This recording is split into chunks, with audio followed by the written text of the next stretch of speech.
Hello বন্ধুরা, সবাই কেমন আছেন? আশা করছি ভালো আছেন আর ভালো থাকবেন। তো কুকিং উইথ সুনিতার চ্যানেলে আজকে এই যে দেখছেন, এই যে এগুলো আমরা তো কুন্ডি বলি, আপনারা কি বলেন জানি না।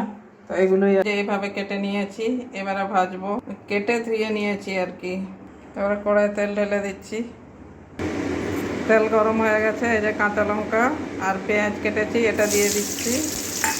পেঁয়াজটা ভেজে না, কুঁদরিগুলো দিয়ে দিচ্ছি সব। এবারে নামিয়ে নেব। পরিমাণ মতো নুন দিয়ে দিচ্ছি। বন্ধুরা, আপনারা এটা চাকা চাকা করেও কাটতে পারেন, আমি লম্বা লম্বা করে কেটেছি। এই যে হলুদটাও দিয়ে দিচ্ছি।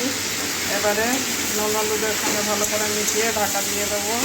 দেখুন, এটা জল আর দিতে লাগে না। গ্যাসটা মিডিয়ামে রেখে আমি ঢাকা দিয়ে দিচ্ছি। 5 মিনিট পর্যন্ত ঢাকা দেবো, তারপরে আবার ফিরে আসছি। এবারে ঢাকনাটা খুলে নিচ্ছি বন্ধুরা। এই যে আমার ভাজাটা অনেকটাই হয়ে গেছে। দেখুন, ভাজা হয়ে গেছে।